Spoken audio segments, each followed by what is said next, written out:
সকলোলৈকে মোৰ ফালৰ পৰা আৰু ইনাইটৰ ফালৰ পৰা নৱবৰ্ষৰ হিয়া ভৰা অলেখ অযুত শুভকামনা জনাইছোঁ। আশা কৰিছোঁ আপোনালোকৰ 1 জানুৱাৰী সকলোৰে ভাল গৈছে। যিহেতু আমি 1 জানুৱাৰী বুলি ওলাই আহিলোঁ এই দেৰগাঁৱতে থকা চিকাৰী ঘাটলৈ বুলি। ওচৰতে ঘৰৰ, বেছি দূৰ নহয় ঘৰৰ পৰা, তথাপিও আজিলৈকে অহা হোৱা নাছিলে যদিও ইমান ওচৰতে।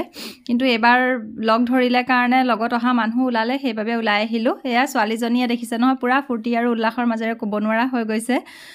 আশা কৰিছোঁ আপোনালোকেও ফূৰ্তি আৰু উল্লাসৰ মাজতে 1 জানুৱাৰীটো পাৰ কৰিব বুলি। কিয়নো আমাৰ এই জীৱনটোনো কেইদিনীয়া, দুদিনীয়া। এই জীৱনত মৃত্যুৰ কোনো ভৰসা নাই। কাৰ কেতিয়া ওচৰলৈ মৃত্যু কাষ চাপি যাব লাগিব, মৃত্যু কাষ চাপি আহিব কাৰ ওচৰলৈ কেতিয়া। যিহেতু আকস্মিক মৃত্যুৰ ইমান বেছি প্ৰভাৱ পৰিছে নহয়, মানুহ আকস্মিক মৃত্যুত ইমান বেছি ঢুকাইছে। আমি জীৱনটোত জীয়াই থকা দিনকেইটা সেইকাৰণে চখ আৰু ফূৰ্তিৰ মাজতে পাৰ কৰিব লাগে। যিহেতু আমি কোনেও নাজানো ন কোননো কেইদিন এই পৃথিৱীখনত জীয়াই আছোঁ। যিহেতু মৃত্যু কেতিয়া আমাৰ কাষলৈ কাষ চাপি আহিব আমি কোনেও নাজানো। সেয়েহে জীয়াই থকা দিনকেইটা আমি চখ আৰু ফূৰ্তিৰ মাজেৰে পাৰ কৰি চলিব লাগে।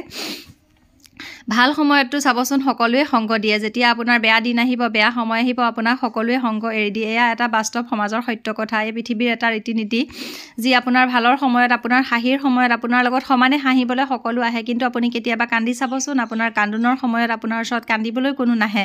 আপুনি কান্দি থকা দেখিলে আনে ইটিকিং কৰিব, আনে হাঁহিব। সেয়েহে সদায় হাঁহি থাকক, ফূৰ্তিৰ মাজত থাকক আৰু নিজক সুখী কৰি ৰাখক। নিজক সুখী কৰি ৰখাৰ সমান ডাঙৰ মহৌষধ আৰু একো নাই। আমি পৃথিৱীত যিমানো ভালকৈ নাখাওঁ কিয়, নাথাকোঁ কিয়, যদিহে আমি নিজক সুখী কৰি ৰাখিব নাজানো, তো তাতকৈ আৰু ডাঙৰ একো হেৰি হ'ব নোৱাৰে। আচলতে যিডোখৰ জেগালৈ ওলাই আহিলোঁ, জেগাডোখৰ অত্যন্ত এটা প্ৰাকৃতিক মনোমোহা দৃশ্য, এটা অত্যন্ত ধুনীয়া জেগা, যিটো আপোনালোকক মই ভাষাৰে বুজাই ক'ব নোৱাৰোঁ। আচলতে কি জানেনে, আমাৰ সন্মুখত থকা প্ৰতিটো বস্তুৱে সুন্দৰ। জাষ্ট আমি চাব জানিব লাগিব, আমি অনুভৱ কৰিব জানিব লাগিব, উপলব্ধি কৰিব জানিব লাগিব। আৰু তাতোতকৈ ডাঙৰ কথা, আমি নিজে নিজক সদায় ভাল পাবলৈ শিকিব লাগে।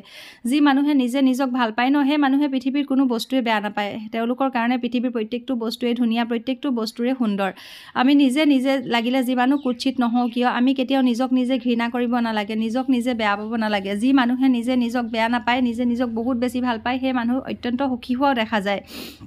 আৰু আপোনালোকেও নিজক নিজে সদায় ভাল পাই চাবচোন, নিজে নিজক মৰম কৰি চাব, নিজে নিজৰ কেয়াৰ লৈ চাব। নিজৰ সমান আপোনাক চাব কোনেও বুজিব নোৱাৰে। পৃথিৱীত এনেকুৱা কোনো মানুহে নাই যি নিজতকৈ নিজে নিজক বুজি পোৱাৰ সমান আনে আমাক কিবা বুজি পাব। এয়া কেতিয়াও সম্ভৱেই নহয়। এটা চিৰচৰিত সত্য কথা যে নিজে নিজক যিমান বুজিব, যিমান গুৰুত্ব দিব, নিজে যিমান নিজৰ কেয়াৰ ল'ব, আনে আপোনাৰ সেইখিনি কেতিয়াও কৰিব নোৱাৰে।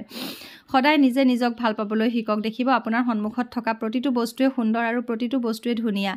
আমি আচলতে তেতিয়াই বাহিৰৰ বস্তুবোৰ ধুনীয়া দেখিম যেতিয়া আমাৰ মন মগজুত আমি নিজক ধুনীয়া দেখিম, নহয় জানো?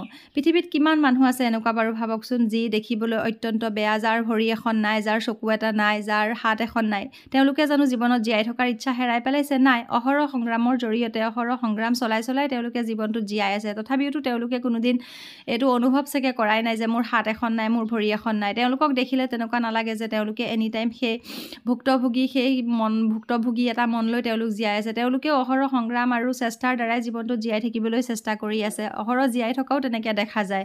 কিন্তু আমাৰ সকলোবিলাক থাকিও চাবচোন, আমি অহৰহ আমাৰ নাই, আমাৰ কেও কিছু নাই, আমি একেবাৰে বিকলাংগৰ দৰে আমি ব্যৱহাৰ কৰি নাথাকোনে বাৰু? এটা সত্য কথা হয়নে নহয় আপোনালোকে জনাবচোন আপোনালোকৰ মতামতৰ দ্বাৰা। সেয়েহে আপোনালোককো কওঁ, কেতিয়াও কোনেও নিজক বেয়া নাপাব। সদায় নিজে নিজক ভাল পাওক। আনে আপোনাক ভাল পায় নাপায় সেইটো ছেকেণ্ড থিং কথা, ছেকেণ্ড মেটাৰ। ফাৰ্ষ্ট টাইম আপুনি নিজে নিজক ভাল পাই চাওকচোন, দেখিব সকলোবোৰ আপোনাৰ সন্মুখত থকা সকলোবোৰে সৌন্দৰ্য, সকলোবোৰে ধুনীয়া। যিমানো যি নহ'লেও কেতিয়াও নিজক বেয়া নাপাব। সদায় নিজে নিজৰ কেয়াৰ লওক, নিজে নিজক মৰম কৰক। এয়া দেখিছে নহয়, ছোৱালী একদম খেলাত ব্যস্ত হৈ গৈছে। যিহেতু তাই অত্যন্ত বেছি মোৰ দৰে ভাল পায়। মই বিচাৰোঁ তাই ডাঙৰ হৈ যাতে ভাল মানুহ হওক। তাই ডাঙৰ হৈ আমাক বহুত বেছি একো দিব নালাগে, জাষ্ট তাইক ভাল মানুহ হিচাপে গঢ় দিয়াটোৱে আমাৰ লক্ষ্য। তাইক যাতে পঢ়াই শুনাই ভাল মানুহ কৰিব পাৰোঁ। উচ্চ ডিগ্ৰীধাৰী বুলি কোনো কথা নাই। তাইক যাতে ভাল মানুহ হিচাপে গঢ় দিব পাৰোঁ, সেইটোৱে আমাৰ এটা সপোন, আমাৰ আশা, আমাৰ মৰম, সকলোবিলাক তাইক লৈ সোমাই আছে। তাই ভাল মানুহ হওক। যিহেতু মই চাৰিওফালে চাই থাকোঁতে বগৰী গছ বিচাৰি আছিলোঁ, এয়া বগৰী গছ দেখা পালোঁৱে। তেনেকুৱাতে দেখা পাই আহি গ'লোঁ মই বগৰী চিঙাত। বগৰী যিহেতু মই খাই বহুত বেছি ভাল পাওঁ। আপোনালোকে ভিডিঅ'টো কেনে পালে লাইক কমেণ্ট কৰিবলৈ নাপাহৰিব। আৰু আকৌ এবাৰ কওঁ, আপোনালোকে কেতিয়াও কাকো নিজক নিজে বেয়া নাপাব কিন্তু দেই। যিমানো টেনশ্যন, ডিপ্ৰেশ্যন, যিমানো জীৱনত সমস্যা নাহক কিয়, সদায় নিজে নিজক সুখী কৰি ৰাখক আৰু নিজে নিজক মৰম কৰক। নিজক নিজে কেতিয়াও ঘৃণা নকৰিব, কেতিয়াও নিজক নিজে অৱহেলা নকৰিব। সদায় নিজে নিজক মৰম কৰক। আকৌ কৈছোঁ আপোনালোকক, ভিডিঅ'টি কেনে পালে জনাবলৈ নাপাহৰিব আৰু সকলোৱে চাব বুলি আশা ৰাখিছোঁ। যিহেতু মই বগৰী চিঙাত ব্যস্ত। Bye bye, Tata.